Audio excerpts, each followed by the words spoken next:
Gente querida, alegria do encontro, sou Nina Veiga e estou aqui no canal Paz e Bem a produzir conhecimento a partir de uma antroposofia da imanência, num ativismo delicado por uma estética da vida viva. E hoje para o episódio 5 do nosso programa Antroposofia da Imanência, ativismo delicado por uma estética da vida viva. E o tema de hoje é por uma estética da vida viva. Tema complexo, amplo. Nós vamos fazer um pequeno recorte, mesmo assim vai ser longo e complexo. E a gente vai ver logo por quê. Então, vale lembrar, né? Vale lembrar que, na voz do nosso velho Guimarães Rosa, o senhor mire, veja, o mais importante do mundo é isso, que as pessoas não estão sempre iguais. Ainda não foram terminadas, mas elas vão sempre mudando, afinam ou desafinam. Verdade maior. É o que a vida me ensinou. Isso me alegra montão.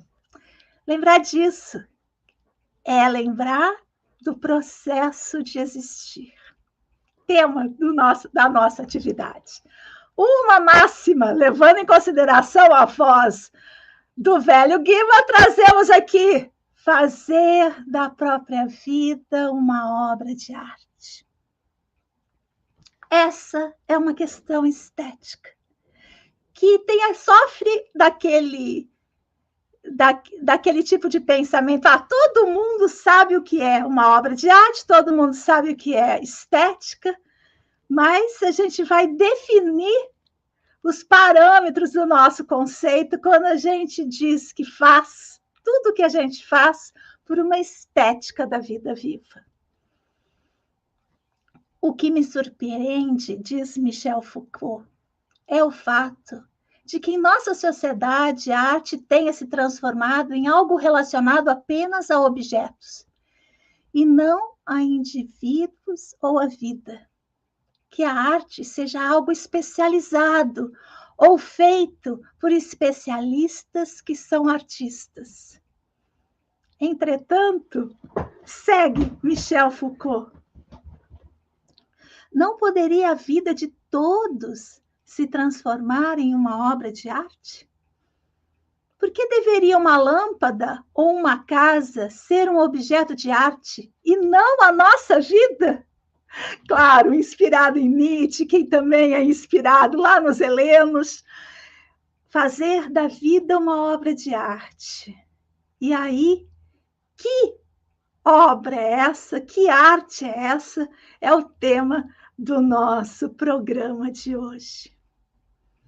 Uma questão de definição. Aí vem as definições, né? Se a gente coloca lá estética, vem tanta definição e que são confirmadas pela academia e pelo senso comum. E a gente vai tentar, nessas definições, dar uma ênfase para um determinado lugar.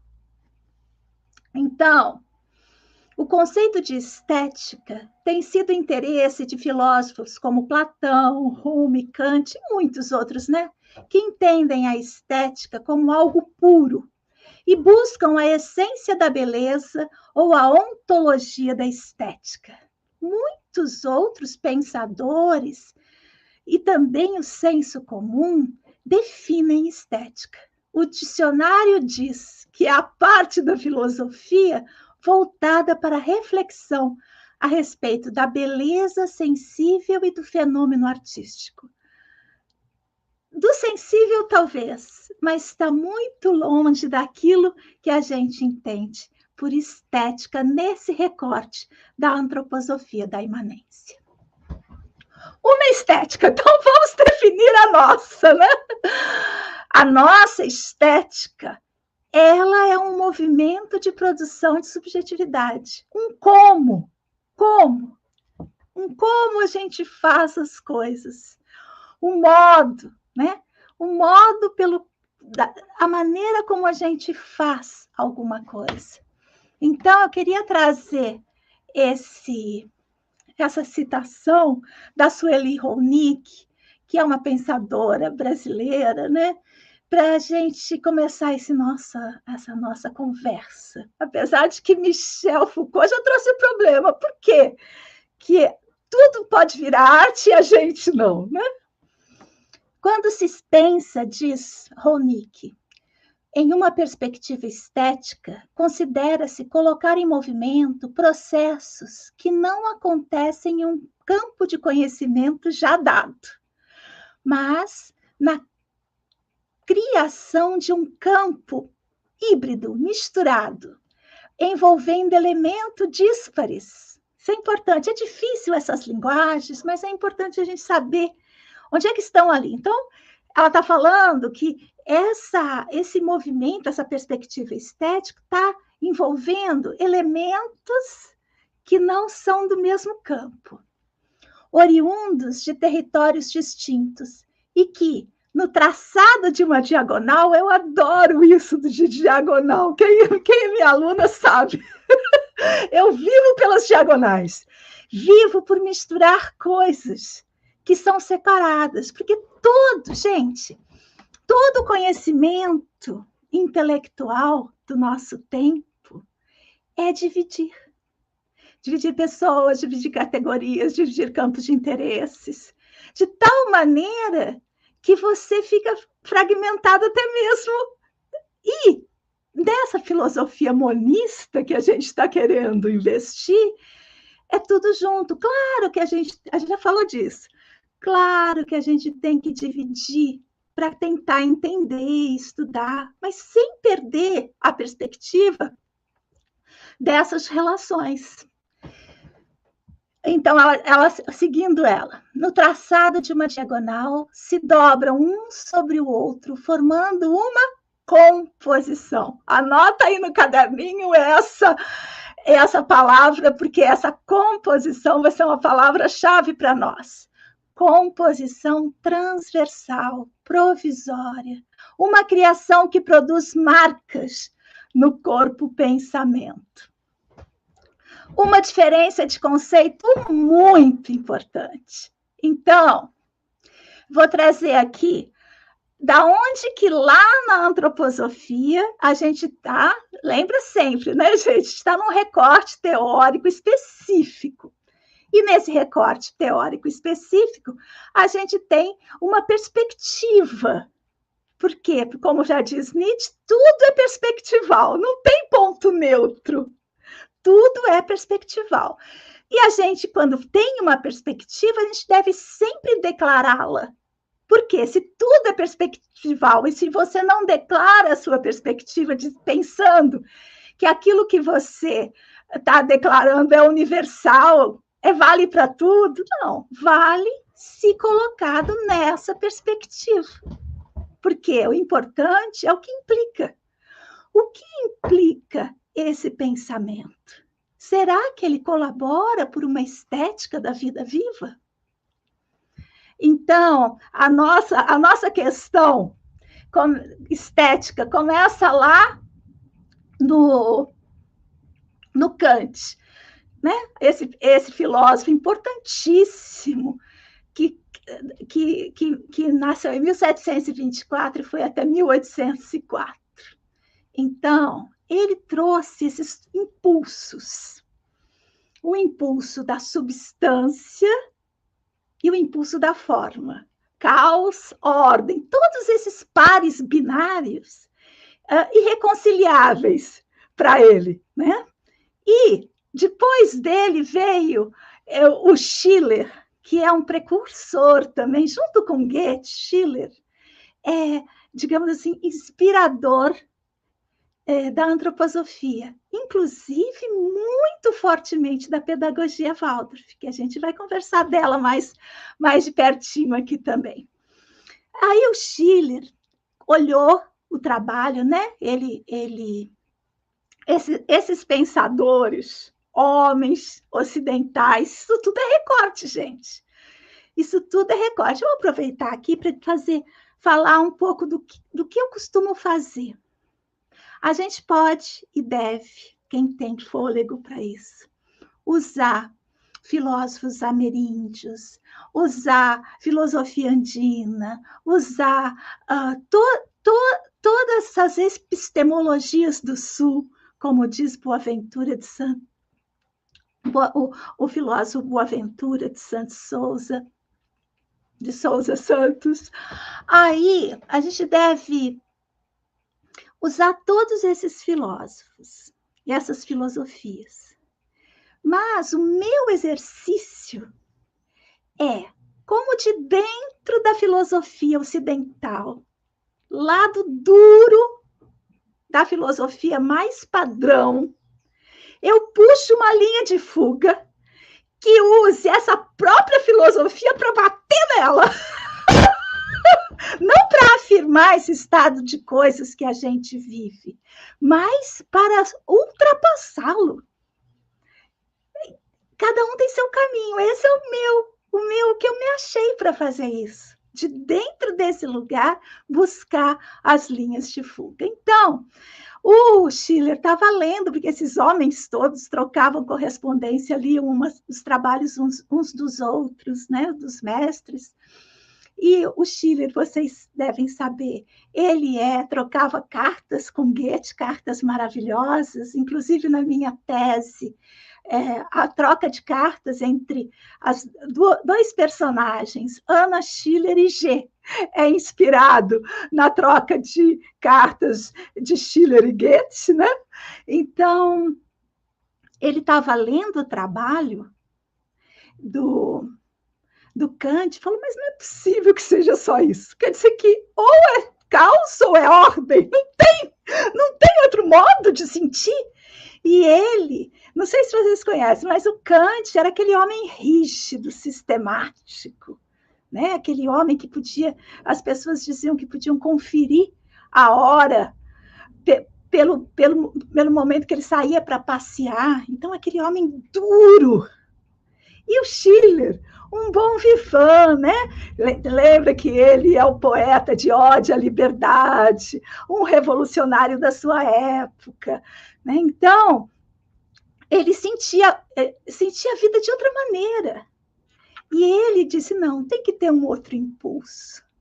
Esse outro impulso que eu sinto na minha alma, ora está na ordem, ora está no caos. E eu me movimento entre esses pares binários que Kant tão bem consolidou.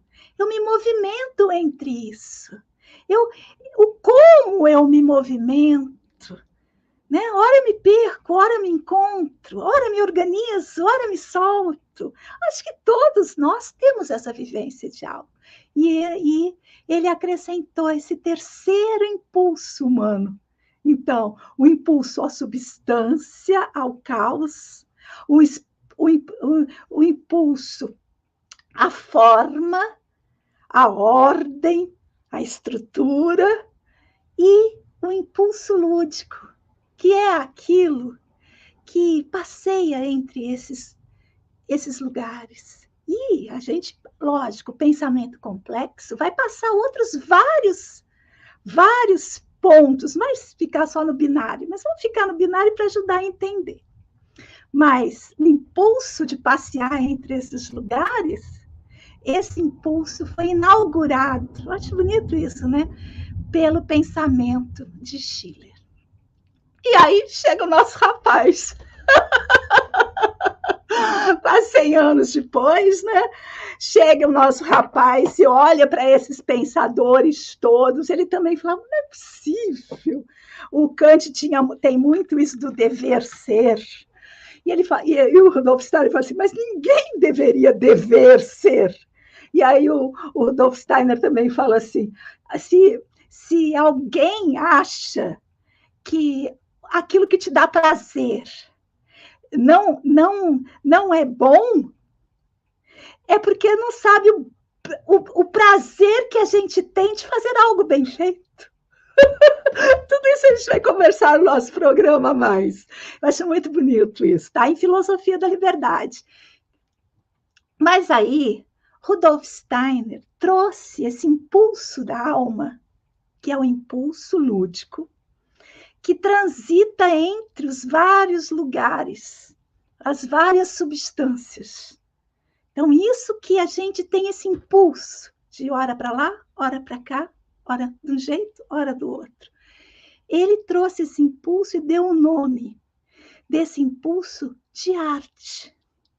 Então, muitas pessoas que conhecem superficialmente, às vezes até mais profundamente, a pedagogia Waldorf, acham que arte é a pintura, até trouxe aqui para a gente, é a pintura, é a aquarela, mas não, arte é criar dispositivos educativos que possam fazer esse movimento. E esse movimento é de quê, gente? De composição.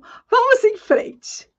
A estética, diz Rudolf Steiner, tem a tarefa de compreender a arte como esse terceiro reino, né? Esse impulso lúdico, o reino da substância, o reino da forma, e esse terceiro reino, sempre em movimento. Porque tem uma coisa que Schiller fala também, que esse impulso lúdico, ele não é dado. Ele precisa ser exercitado como numa musculatura. Ou seja, prestem atenção, ele pode ser cerceado, ele pode ser atrofiado, e a pessoa fica presa ou completamente solta, sem a capacidade interna de transitar entre esses impulsos. E aí eu vou trazer um texto mais longo do Rudolf Steiner, que diz assim: a antroposofia, fundamentada filosoficamente na fenomenologia estrutural, vai além da razão instrumental. Concretizar uma realização antroposófica é encontrar na estética e na arte não uma ferramenta apenas para aguçar os sentidos sensórios, nem um meio para disseminar alguma ideologia ou uma catalisadora das forças da indústria cultural, mas, olha que lindo, gente, uma atividade humana que transcende a natureza e confere a possibilidade do ser humano criar a partir de si próprio, de conquistar sua individualidade. E aí eu coloquei compondo com as forças hereditárias, as representações sociais, as influências de tudo o que é externo. Compondo ao invés de superando. Porque a gente tem que entender que nessa época em que esses escritores, esses filósofos estavam escrevendo, tinha-se ainda a fantasia, né? E a gente vê isso, de que era possível ser livre independente de qualquer coisa. Não, é possível compor de forma singular com qualquer coisa. Isso é importante, porque as influências sociais, as forças hereditárias, as influências de qualquer do clima, do tempo, da época, tudo isso nos influencia. A questão da estética é como essa influência nos coloca. Ela nos submete, ela colabora para que eu consiga fazer com o meu impulso, compor de tal maneira que a minha singularidade ela esteja, como diz Nietzsche, colocar o meu desejo no desejo do mundo. Então, por isso eu coloquei compondo com, ao invés de superando. Então, toda a arte antroposófica é um exercício de composição. Então, eu coloquei ali as minhas alunas pintando, né, gente? Está pintando ali, não é pra... Tem gente que critica assim, a arte antroposófica é toda igual. Parece mesmo. Porque o que se está querendo ali? Se está querendo colocar em movimento esse impulso, fazer um exercício. Toda a pedagogia Waldorf é cheia desses exercícios. Para colocar, para exercitar esse impulso, que, como a gente já viu, não é dado. Ele precisa ser exercitado. Então, essa força da forma, eu até trouxe aqui mais, a força da forma do azul, com a força expansiva, extensionista do amarelo, essa composição, uma força que vai, a outra que fica. Então, fazer esse exercício não é para criar o objeto artístico, o quadro, né? Tanto que todas essas coisas aí já viraram caderno e bilhete, porque o que está em jogo na estética da antroposofia, especialmente da antroposofia da imanência, é o exercício do impulso artístico, do impulso lúdico, que fortalece a capacidade individual de estar no mundo de modo singular. Então, eu coloquei até assim, todo o currículo da educação steineriana, como eu gosto de chamar a pedagogia Waldorf, é esse exercício de produção de subjetividade. Dá para entender, pergunto eu para vocês, o que esse exercício faz para a alma? Dá para entender? Até mesmo os exercícios físicos, corporais que a gente faz na antroposofia, tem sempre essa condição, né? Aí um A, um O, assim, para colocar, sempre sentir esse movimento. E a maneira como cada um vai fazer o seu quadro, o seu movimento, vai ser sempre singular, único. Palavra-chave, então, gente, composição. Adoro! Depois eu vou trazer para vocês um Deleuze também, que fala de composição, composição, composição. Eis o que mais importa numa filosofia. Composição não é manter-se no centro, porque tem muita gente que estuda antroposofia que faz isso. Caminho do meio, sabe? O centro. Ai, eu não me meto nisso. Política, então, ai! Não é isso. O impulso lúdico não está no meio, ele está em movimento. Se ele ficar no meio, ele para. Ele está em movimento entre os fatores, sejam eles quais for. Quer ver? Medicina antroposófica. A medicina antroposófica não é só homeopatia, não é só alopatia, é entre. Né? Então, está sempre esse entre. Não é um negacionismo de um dos lados, ou de um dos fatores. Não, é passar por todos esses fatores, no mínimo 12, né, diz Rudolf Steiner, e criar aquilo de singular do seu pensamento vivo, da sua estética viva. Muito bem. Uma reforma do pensamento. Aí eu acho que é importante. Esse nome, reforma do pensamento, eu nem gosto, mas eu peguei emprestado do Spinoza, que eu acho importante.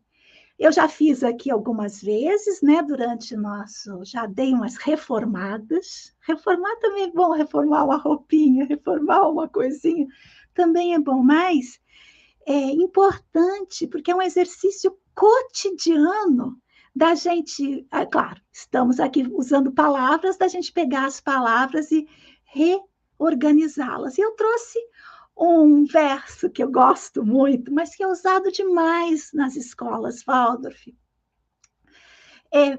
eu trouxe o original e trouxe o que eu reformei, para vocês verem. Então, diz o verso assim: da cabeça aos pés, sou a imagem da vida. No original está escrito imagem de Deus. Mas se eu falar Deus, eu não vou abarcar todas as pessoas. Porque há pessoas que não creem em Deus, que têm muitos deuses. Deus não é uma coisa universal que serve, mas vida é. Para quem acredita em Deus e pensa vida, vai fazer uma correspondência direta. Para quem não acredita em Deus e vê vida, vai entender o valor. Porque a questão é o valor. Do coração às mãos, sinto o sopro da vida. Se falo com a boca, eu coloquei assim, sou a voz do amor maior. E no original estava, sigo a vontade de Deus. Então, se eu estou me assujeitando a uma vontade de alguma coisa, ou o que eu estou, que pode ser interpretada por várias, a gente está vendo isso, né, gente? Que às vezes diz que essa vontade tem que discriminar pessoas, tem que eliminar o diferente. Mas se eu falo que eu sou a voz do amor maior, eu incluo todo mundo. Quem compartilha das minhas ideias e quem não compartilha. Para entender por que a gente tem que fazer essas reformas do pensamento, por que essa reforma é estética e por que essa reforma estética é por uma estética da vida viva. Para isso eu tenho que reformar alguns hábitos que a gente adquiriu ao longo da história. Quando a vida eu percebo em toda parte, na minha família querida, como estava no original, em minha mãe e no meu pai. E quem não tem mãe? E quem não tem pai? Quer dizer que não vai poder, o verso vai ser uma dor? Porque o verso que você está ali fazendo na frente da sua sala de aula está declamando que você tem uma falta, que o jeito que você não é bom. Mas se eu falo na minha família querida, seja essa família composta por um casal de homens, pela minha avó e o meu tio, seja como for, o verso inclui. E por isso ele traz uma estética da vida viva. Em todas as pessoas do mundo, olha, quando a vida eu percebo em toda parte, em todas as pessoas do mundo. Me desculpa, Rudolf Steiner, mas ele dizia, naquela época, e eu tenho certeza, gente, que os pensadores, se fossem nossos contemporâneos, estavam pensando outra coisa. Eles pensavam com aquilo que eles tinham, como nós pensamos hoje, com o que tinha. Eu mesmo, na minha biografia, há 30 anos, eu não tinha vocabulário para falar o que eu tenho hoje, falo hoje. Em todas as pessoas queridas, quer dizer que eu só avisto a vida, ou no caso dele, Deus, nas pessoas queridas, e as outras eu não avisto? Não, né, gente? Vamos lá. Então, em todas as pessoas do mundo, em todas, no animal e na flor, na árvore e na pedra. E eu aí acrescentei, porque o Rudolf Steiner é meu parceiro, né, gente? Gente, eu me permito compor com ele por uma estética da vida viva. Porque ele para aí. E eu coloquei nas ruas da minha cidade também. Porque tem criança que não chega perto de animal e de flor, de árvore e de pedra, mas que vive uma urbanidade severa. E ela tem que encontrar nessa urbanidade severa a vida e amá-la. Não sinto medo de nada, só amor a tudo que está ao meu redor. Ai, oxalá fosse assim sempre, né, gente? Então, vou ler inteiro a minha versão em parceria com o Rud Steiner. Da cabeça aos pés, sou a imagem da vida. Do coração às mãos, sinto o sopro da vida. Se falo com a boca, sou a voz do amor maior. Quando a vida eu percebo, em toda parte, na minha família querida, em todas as pessoas do mundo, no animal e na flor, na árvore e na pedra, nas ruas da minha cidade também. Não sinto medo de nada, só amor a tudo que está ao meu redor. Adoro, gente. Eu também troquei a visto por percebo. Isso é uma outra coisa que a gente vai falar também. A submissão à visão. Então, perceber é ampliar o conceito de ver. Então, você pode não ver e, mesmo assim, perceber o amor. Algumas superações necessárias para exercitar uma estética da vida viva. Então, eu trouxe aqui. Acho isso importante. Precisamos superar a linearidade. As coisas não têm um começo, um meio e um fim, gente. Não é uma linha reta. Não é. A vida viva, ela é bem mais confusa, tem bifurcações, tem roda-moinhos, tem... Então, não é só isso. Então, a gente tem que superar essa linearidade. Quando a gente causa e efeito aparente, é outra coisa que a gente nem tudo tem uma causa e um efeito. Nem tudo tem um culpado, gente. Dualidade. Nem tudo é essa polarização que agora virou moda. Não. Se a gente está vendo dois, é porque a gente está vendo pouco, porque a gente está vendo mal. Se terminou de um lado e do outro, não é que nem o Schiller fez com o Kant. Não é possível que seja só isso viver. Né? Então, ultrapassar isso. E contradição. A gente tem uma fantasia de achar que a gente é coerente, que é coeso. Gente, a gente é pura contradição. Então, negar contradições, pelo contrário, se não está contraditório, sustente. Muito bem. Algumas trocas possíveis para exercitar uma estética da vida viva. Então, a gente podia fazer uma lista enorme. Adoro lista, gente. A gente podia fazer uma lista enorme, mas trouxe algumas.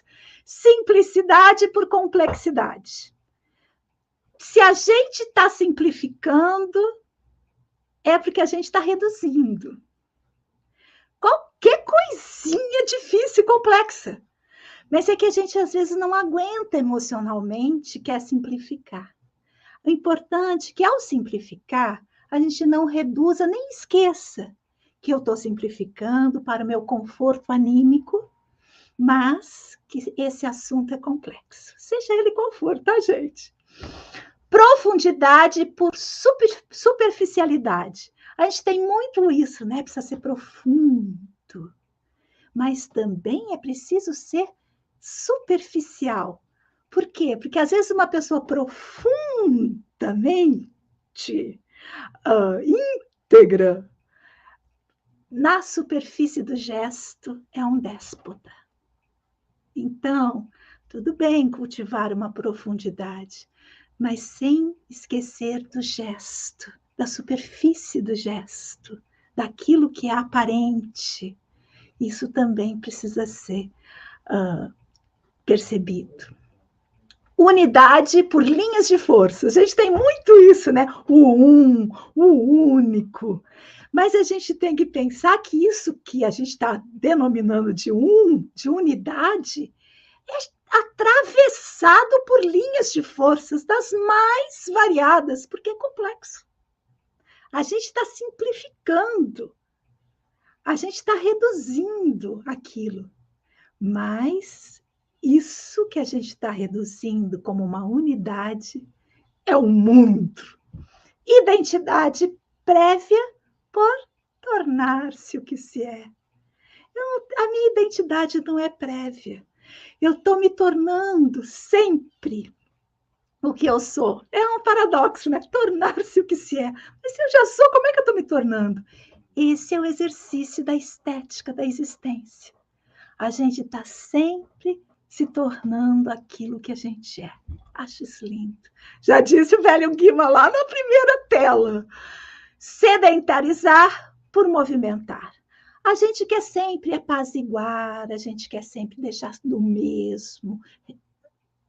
Mas a gente tem que pensar que nesse lugar tem sempre movimento. E abrir-se a esse movimento é uma das coisas que a gente tem que valorizar. Eu separei outras trocas para a gente exercitar essa estética da vida viva. Então, molde por modelagem. A diferença, né? Em vez de ter um modelo pronto, um molde pronto, fazer a modelagem. A modelagem é o molde na imanência. Ela vai modelando no corpo, na situação de cada acontecimento. Cada acontecimento é singular, nada se repete. E aí você vai modelando. Isso quer dizer que você perdeu a costura? Não. Isso quer dizer que você valorizou a costura porque você criou uma modelagem única para um momento único. Pensamento hierárquico fixo, valor a priori por transvaloração imanente. Isso é tão difícil. Mesmo que a gente tenha um conjunto de valores prévios, a priori, uma hierarquia constituída, em cada situação, nós temos que transvalorar.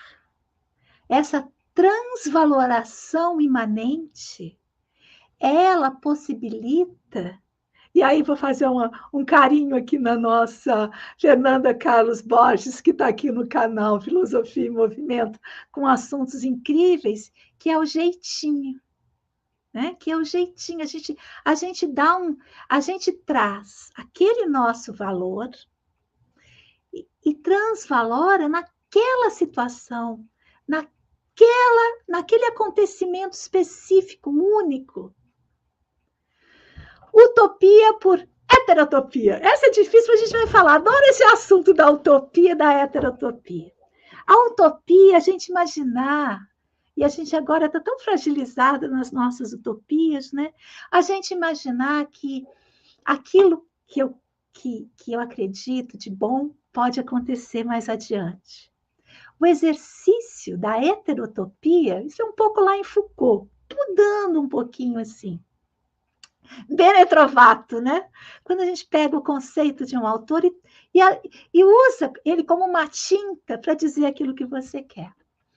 Então, a heterotopia é como se você pensasse: o que eu quero para o mundo? Eu quero que o mundo seja dessa maneira. Ao invés de você transferir essas qualidades para um futuro utópico, né? Você traz ele para cá e tenta procurar esses valores nas pequenas coisas ou nas grandes coisas, naquilo que está acontecendo agora.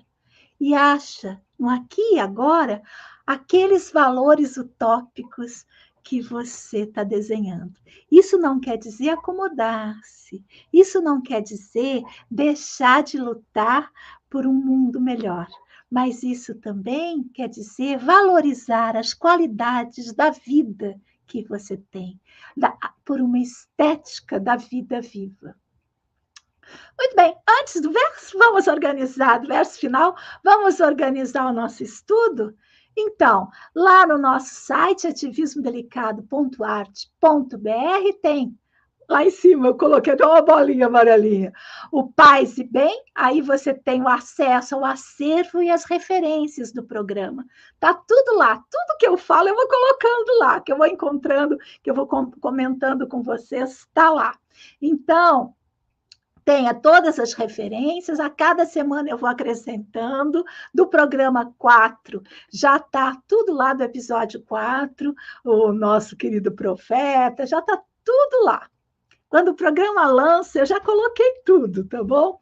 E Claro, tem as outras participações minhas aqui no canal Paz e Bem, aproveitando para agradecer Mauro Lopes, Felipe Albani, Fernanda Carlos Borges, que me trouxeram para cá. Estou adorando, viu, gente? Tenho passado assim a semana toda conversando com vocês. Isso tem me deixado muito alegre. Bem, falar direto comigo, meu WhatsApp, meu Messenger, meu e-mail e o Telegram, apesar daquele Tzinho ser do Twitter, eu coloquei ele como Telegram, tá bom? Referências estão aqui também. Hoje eu usei o Foucault, usei o Steiner e usei a mim mesmo lá na minha tese, onde eu peguei a Ronick, peguei as outras citações que eu usei aqui. Minha tese também está disponível, eu vou colocar até um link lá no nosso programa, está disponível no meu site, ninaveiga.com.br, mas eu vou colocar lá no nosso espaço de referências. E aí, um verso para a época da primavera para a gente encerrar.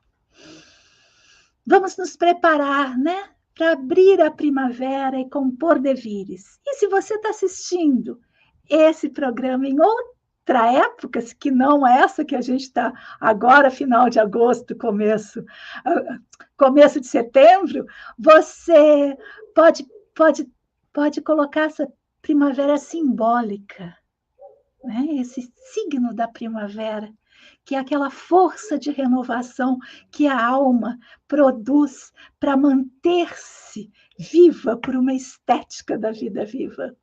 E eu trouxe quem? Claro, Ronaldo Bastos e Beto Guedes. Quando entrar setembro, queria cantar, sabe? E a boa nova entrar nos campos. Quero ver brotar o perdão, onde a gente plantou juntos outra vez. Já sonhamos juntos, semeando as canções no vento. Quero ver crescer nossa voz no que falta sonhar.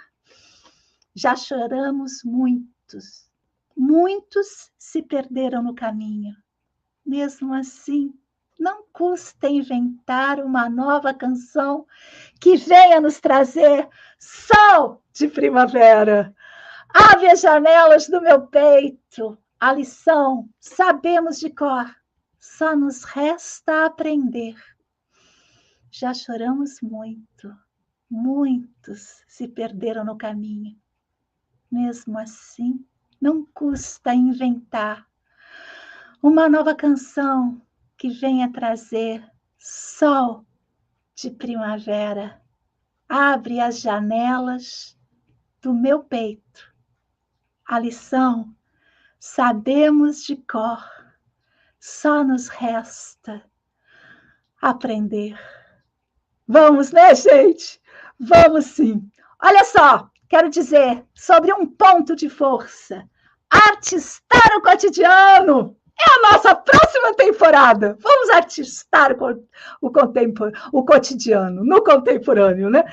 Então, a partir do nosso próximo programa, temporada 2, episódio 1, artistar o cotidiano. Oxalá a vida nos aproxime ainda mais e possamos juntos seguir por uma estética da vida viva.